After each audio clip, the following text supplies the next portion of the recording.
एकलव्य आदर्श आवासीय विद्यालयों से शिक्षक भर्ती का नया विज्ञापन जारी हुआ है।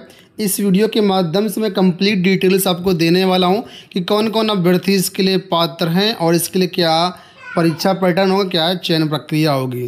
तो यहाँ पर आप लोग देख सकते हैं, सबसे पहले पदों के बारे में बताया गया है। टीजीटी पीजीटी के यहाँ पर पद हैं। तो पीजीटी टीचर के अंदर देखिए सामाजिक विज्ञान के पद हैं, अंग्रेजी के पद हैं, हिंदी के पद हैं, गणित के पद हैं, विज्ञान के पद हैं, व्यायाम शिक्षक के पद हैं। इसके अलावा टीजीटी में यहाँ पर हिंदी का पद है। ठीक है, इतने विषयों पर यहाँ पर भर्तियाँ हो रही हैं। साथ में छात्रावास अधीक्षक की भी यहाँ पर पद हैं। आवासीय विद्यालय हैं, इसलिए छात्रावास अधीक्षक की यहाँ पर भर्तियाँ हो रही हैं। सैलरी की सबसे पहले मैं बात कर लेता हूँ। सैलरी यहाँ पर पीजीटी टीचर्स को 45,000 रुपये मिलेगी, 45,000, और टीजीटी टीचर को यहाँ पर मिलेगी 42,000। ठीक है, तो अगर आप इच्छुक हैं तो इस वीडियो को कंप्लीट देखिएगा। बहुत ज़्यादा वीडियो बड़ा नहीं होगा, शॉर्ट में सारी चीज़ें आपको बताता हूँ। तो यहाँ पर कुल पदों की संख्या देख सकते हैं, विषय वाले यहाँ पर पदों की संख्या बताई गई है। अब यहाँ पर अगर बात करें कौन कौन अभ्यर्थी यहाँ पर आवेदन कर सकते हो, तो यहाँ पर देखिए टीजीटी के बारे में बताया गया है। अपने संबंधित विषय में 50% मार्क्स के साथ ग्रेजुएशन कोर्स कंप्लीट किया हुआ है, यानी स्नातक कोर्स किया हुआ है। ठीक है, और टीजीटी हिंदी के लिए यहाँ पर हिंदी विषय में स्नातक होना जरूरी है। इसके बाद यहाँ पर आपके पास बीएड होना चाहिए, और जो भी अभ्यर्थी टीजीटी के लिए आवेदन करेंगे उनके लिए सीटेड पेपर 2 भी क्वालिफाई होना चाहिए।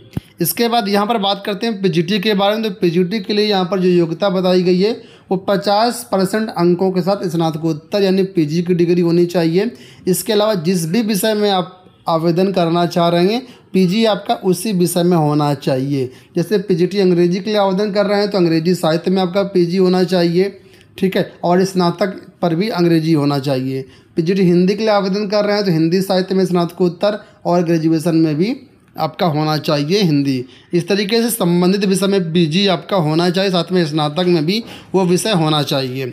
इसके बाद यहाँ पर बीएड भी मांगा गया है। पीजीटी टीचर में आप लोग जानते हैं टेट सीटेट की रिक्वायरमेंट नहीं होती है। तो ये यहाँ पर हो गई शैक्षिक अर्हता।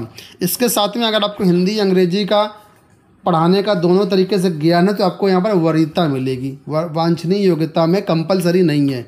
ठीक है, और घोषणा पत्र में आपको यहाँ पर ये चीज़ें बतानी होंगी कि हाँ हमें दोनों में आता है चीज़ें।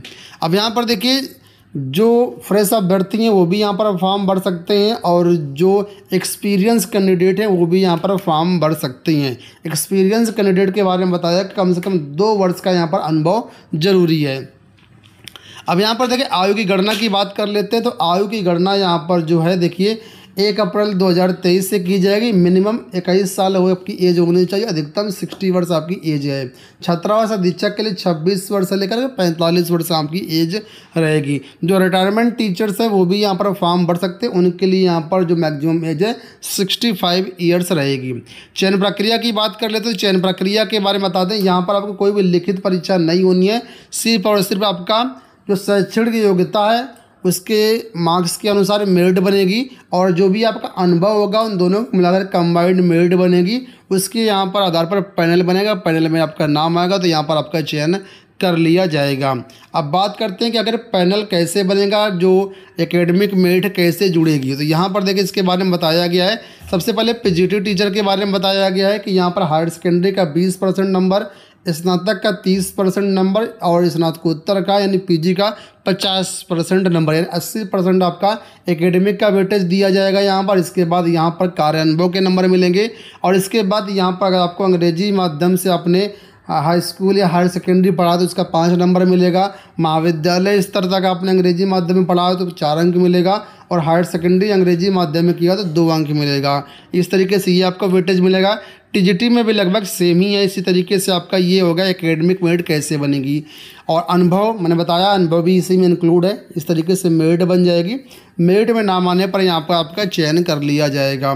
ठीक है, तो यहाँ पर देख सकते हैं बताया गया कि जो आपका वेतन मिलेगा वो एक तरीके से जितने पीरियड आप पढ़ाएंगे उसके हिसाब से मिलेगा।